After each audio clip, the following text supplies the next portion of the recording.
So I really appreciate the opportunity to speak to you all tonight. We're going to be in Mark chapter 4. If you got a Bible, I'd love for you to flip over there. We'll spend the majority of our time there tonight. So almost a year ago, our church leadership met at our annual planning meeting, and we were thinking about the upcoming year. We thought, man, 2020 is going to be a big year. We had a lot of momentum that was really building in our church, and we were experiencing some spiritual growth, some numerical growth.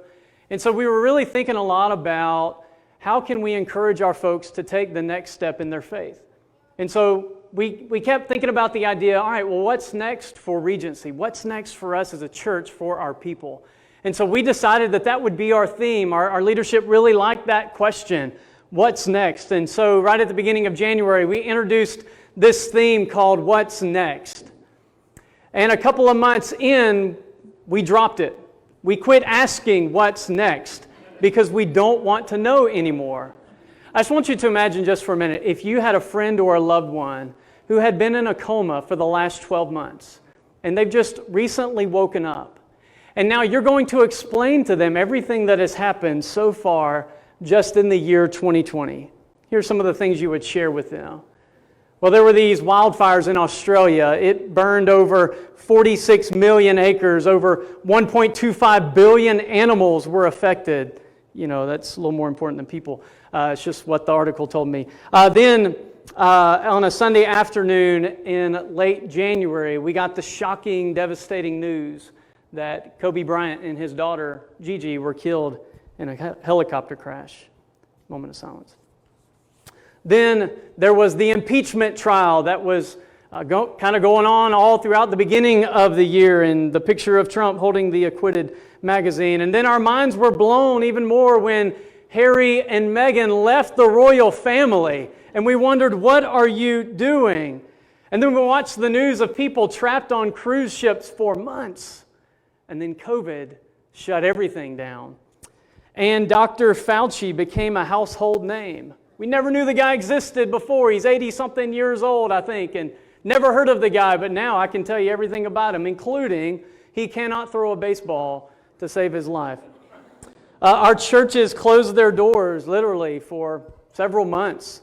In the meantime of all this quarantining, our world and our country was embroiled in tension, and there were protests and riots that took place after the tragic death of George Floyd. And then we were told to wear a mask everywhere, all the time. No shaking hands, no hugging, 6 feet in between all of us. And then all our Twitter accounts got hacked. That was fun. And basketball stopped. And then it started again in a bubble. Not a real bubble, like a metaphorical bubble. And football is up in the air. Big Ten has canceled. Pac-12 has canceled, but not the SEC because it just means more. And then we sent people into space again, and they came home, and that was really awesome. And we found out that they made prank calls while they were waiting in the little capsule for 6 hours to be let out. And then, oh yeah, don't forget, there are the giant murder hornets that you've got to be watching out for because apparently that's a real thing. And by the way, if that wasn't enough, there's 2 tropical systems in the Gulf at one time, and one of them, unfortunately, has grown into a monster storm. It's going to create a lot of havoc over the next several hours. Man, this has been the longest decade of our lives, and there's still 4 months to go in the first year. You see why we quit asking what's next. We don't want to know.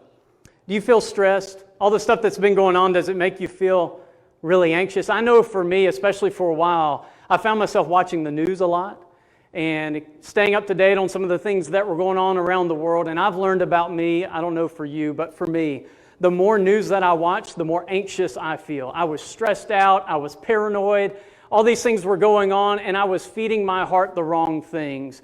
And it's like we have just moved from one chaotic time to another, from one storm to another. Well, how do we deal with that? The word that I was given to talk about tonight is the word still. And I think it's a great way to wrap up your summer series and to talk about a lot of the things that are going on in our world, in our cities, in our own lives right now. And I want to look at a scene in the life of Jesus and his disciples in Mark 4, where they're literally involved in a storm, a pretty major storm for them. So it says in verse 35, "On that day when the evening had come, Jesus said to them, 'Let's go across to the other side.' And leaving the crowd, they took him with them in the boat just as he was, and all the other boats were with him. And a great windstorm arose, and the waves were breaking into the boat so that the boat was already filling. But Jesus was in the stern asleep on a cushion. And they woke him and they said, 'Teacher, do you not care that we're perishing?'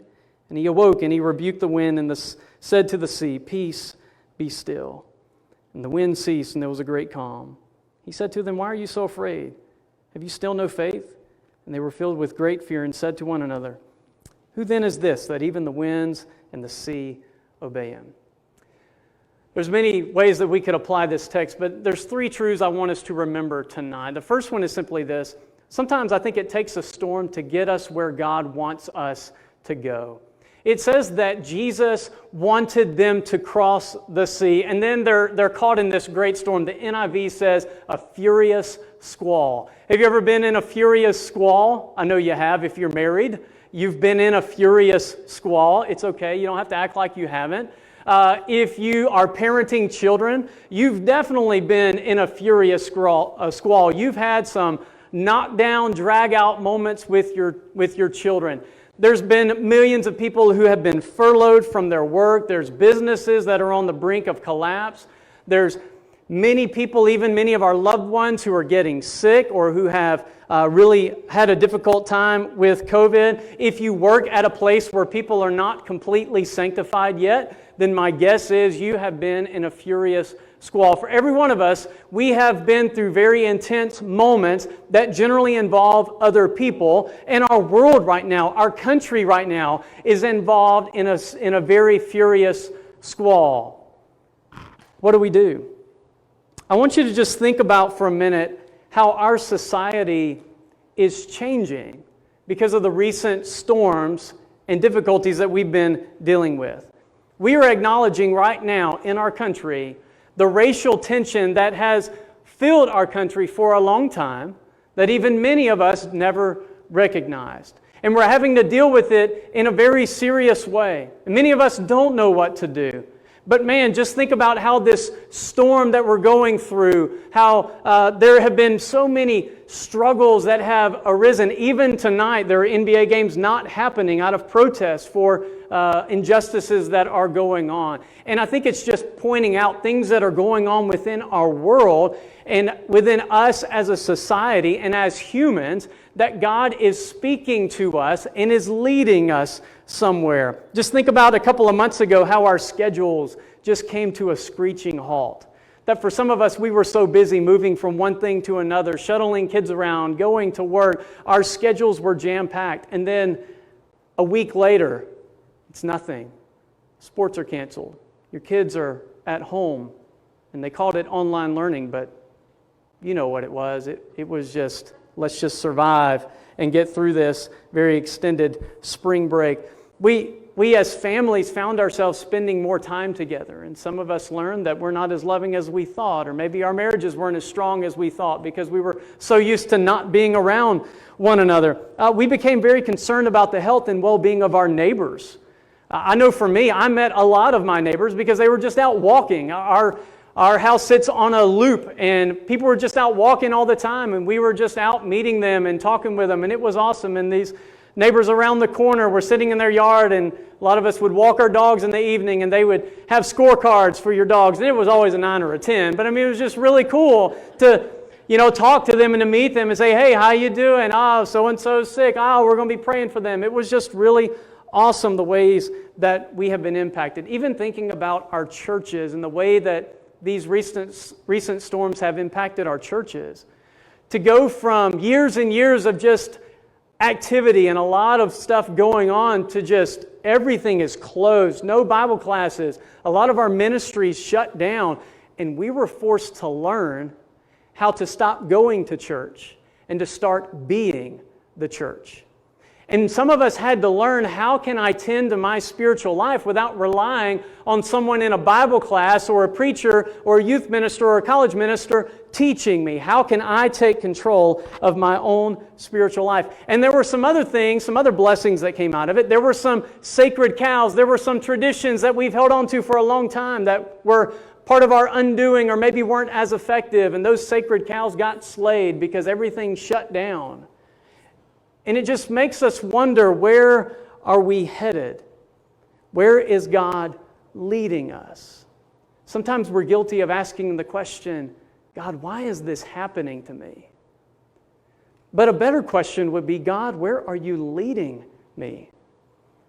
Because if we've seen anything, it's that God is using everything that we see going on around us to shape us and mold us and refine us. He's trying to reorient our minds to what truth is, to what equality is, to what being the church is, to what loving our neighbor is, even to what it means to live in the kingdom and be a citizen of a country.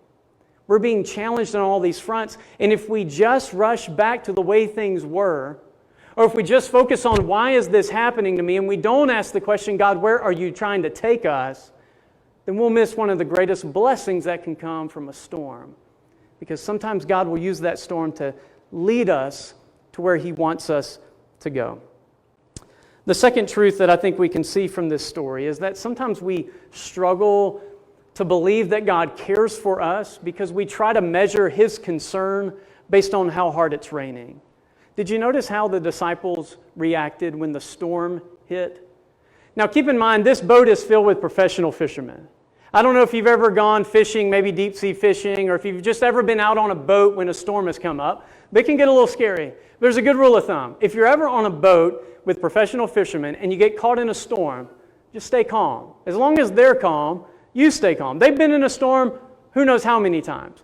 However, if they start freaking out, if they think we're going to die, then it is time to panic because you're probably going down. And this boat filled with professional fishermen, they start screaming and crying. And they think this is it, and they're trying to bail water, and they're being tossed around on this little lake called the Sea of Galilee, and they think this is the end. And at some point, somebody asks the question, where's Jesus? Wait a minute. Maybe they did like a numbering off system, like everybody call out your number, 1, 2, 10, 12. And they're like, wait a minute, there's 13 of us. Where's Jesus? And so they start searching their boat. I can't imagine it was a massive boat. And they find him up underneath the stern, and he's sleeping. And so they wake him up. Can you just picture their panic? Shaking him, Jesus, wake up. Which, by the way, some of us have a really awesome ability of just sleeping wherever we are. And I could most definitely sleep in a boat during a storm. I can sleep in a metal chair with my head propped on a brick wall. I can sleep in a boat during a storm. When you're tired enough, you can sleep anywhere. At least some of us have a gift. And so Jesus is using His gift and is sleeping in the middle of this storm. And they wake him up, and man, their question is so revealing. They said, Jesus, don't you care that we're going to die? You ever asked that question? God, don't you care? God, don't you care what's happening right now? God, don't you care that I've lost my job? God, don't you care that my spouse is sick and is not getting better? God, don't you care that another person has broken my heart? God, don't you care that thousands are dying in a worldwide pandemic? God, don't you care that our country is rioting and is protesting? God, don't you care about everything that's going on in our world right now? God, don't you care about the thousands of people in the path of this coming storm? God, don't you care? Let me just pause right here and say this. If you've ever asked that question, you're in good company. There's this idea sometimes that if we doubt, that we're not good Christians. That's not true. Doubting is not the worst thing that you can do. Doubting can actually be a gift. Doubting can actually lead you to greater faith. And God isn't scared by your doubts. When you start wondering, God, don't you care? God doesn't frantically run around going, oh goodness, how am I ever going to reveal my complete presence to them? He's already done that.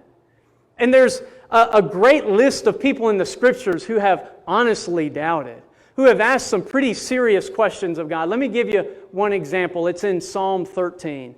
The first 4 words you read in Psalm 13, before you get to verse 1, it says, Psalm 13, a psalm of David. Let's talk about David for a minute. You remember David, King David, the guy that God selected to lead His people? God could have picked anybody, but He picked David. David, the guy who goes and faces the giant Goliath, the one who with the crazy amount of faith that stands up instead of all the other Israelites who were way more qualified to fight this giant, David, this little shepherd boy, he probably wasn't that little, but this shepherd boy who apparently has defeated a lion and a bear. If I knew that information, I'd have picked David too. Maybe they didn't know that. But David has the faith to go fight this giant. David, the man who is called a man after God's own heart.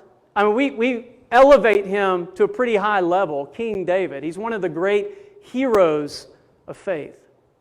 Well, look at what David says in Psalm 13. How long, O Lord? How long? Will you forget me forever? How long will you hide your face from me? How long must I take counsel in my soul and have sorrow in my heart all the day? Can you hear what he's asking? God, how much longer till you act like you care about me? How much longer until you do something about my circumstances? God, do you just not care about what's going on? He's battling his emotions. He's battling his doubt. He's wondering if things are going to get better. And if David, a man after God's own heart, can struggle with doubt, then I think you and I can as well. But there's something profound that David says. I don't know when he wrote verse 5. Maybe it was later that day, maybe it was a week later, maybe it was a month later, maybe it was years later. I don't know. But what he writes in verse 5 has got to frame verses 1 and 2. And I think this is how we must frame our doubt as well. Look at what he says in verse 5. But I have trusted in your steadfast love.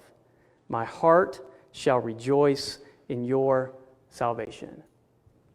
When you're down on your knees and you're asking the question, God, don't you care? How much longer? What else is going to happen to us this year? God, have you forgotten about your love for us? God, have you forgotten about me? How much longer am I going to suffer like this? David honestly asked that question. You can honestly ask God that question.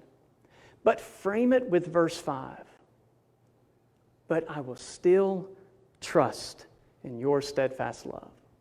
When you ask the question, God, don't you care? When they ask Jesus the question, Jesus, don't you care? Can you hear from this story? Can you hear from heaven the shout coming towards you? Yes, yes, I care.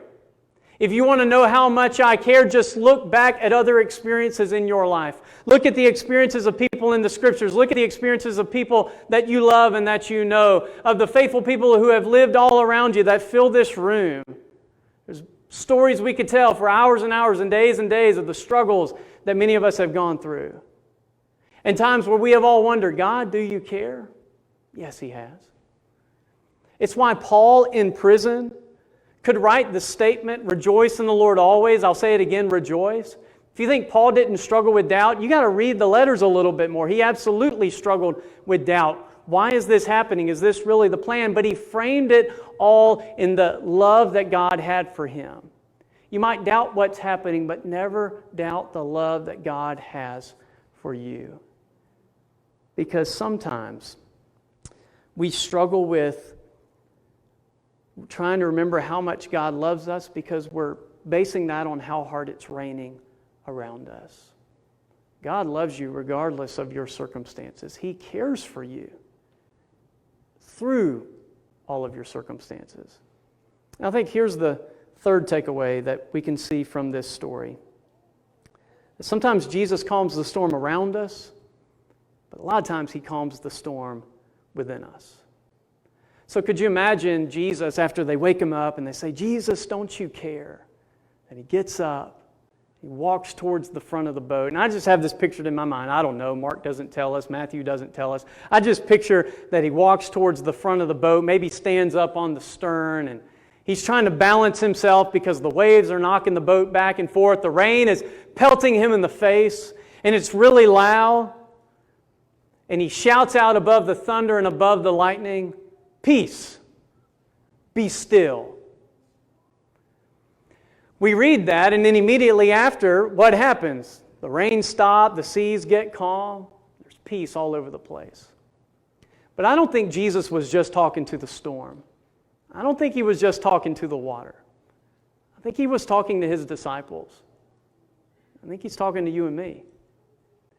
When you find yourself going through a storm, or, as 2020 has shown us, a series of storms, one crisis right after another, do you find your heart just racing? Do you find your mind just running 90 miles an hour? Thought after thought after thought, stress after stress, the anxiety just builds. And then your mind starts going to really random places, generally the worst of every situation. Well, what if this happened? And what if this happened? And I bet this is going to happen.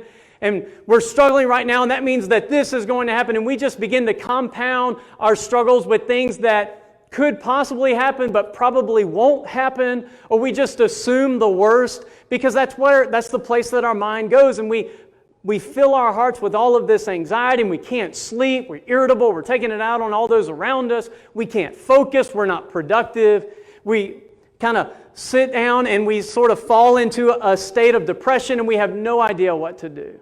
And there's all this stuff going on around us, there's this storm going on around us, but there is really this storm going on within us. In the Bible, whenever you read about the seas and about the deep waters, what you're reading about is you're reading about chaos.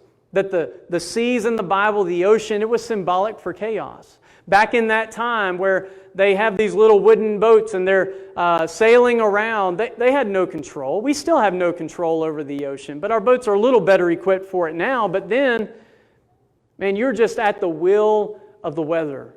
And if you get caught in the storm, there's nothing you can do, and it gets chaotic real fast. And the Bible writers picked up on that and used the sea as a metaphor for chaos and the storms of life. It's why Psalm 65 and verse 7 says, "You stop the roaring seas, the roaring waves, and the uproar of the nations." When Jesus cried out, "Peace, be still," that word "still" has another translation. Other places in the Bible, it's translated to muzzle. You ever muzzled something before? Maybe like a barking dog that, you get one of them yapping dogs and they won't stop. Maybe you just grab their mouth, or you go grab some duct tape and duct tape their mouth so they'll stop barking. Or your kids, you might have done that to your kids, or maybe wanted to. It's okay if you have. We've all been there. The idea is that you just grab it and hold it shut. Just be quiet. You muzzle it. No more sound. So here's Jesus standing on this boat, and he's shouting out, "Peace, be still, quiet." But he's not just speaking to the storm. He's speaking to us. Speaking to our hearts. He's speaking to our minds. Stop. Silence. Be quiet. You know what the greatest opponent to our silence is today? It's all the noise that we fill our life with. We're constantly connected, streaming Netflix, listening to podcasts. Our schedules are jam-packed.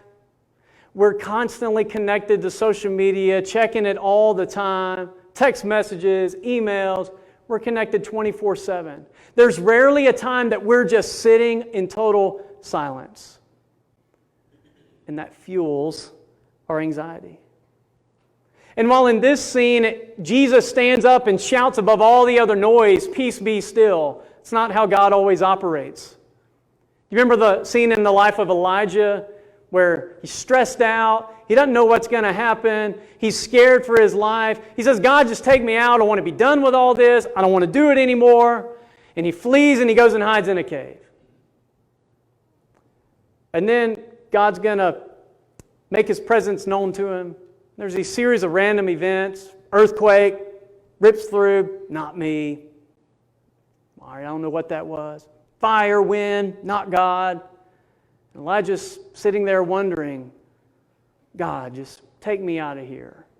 Feels this gentle breeze. Hears this, what he describes as a still, small voice. That was the presence of God. Wouldn't it be nice if during the middle of all the storms that we're dealing with in life that God would just stand above it all and say, peace, be still, and it just calm the storm all around us. Sometimes that happens, but most times that's not the way it works. And wouldn't it be nice if God would just stand over our life and just holler out to us, like really get our attention, peace, be still, let your heart be still. But it doesn't work that way. Oftentimes it's in the quiet. It's that still, small voice. It's that gentle whisper. But it's hard to hear a whisper when it's really loud.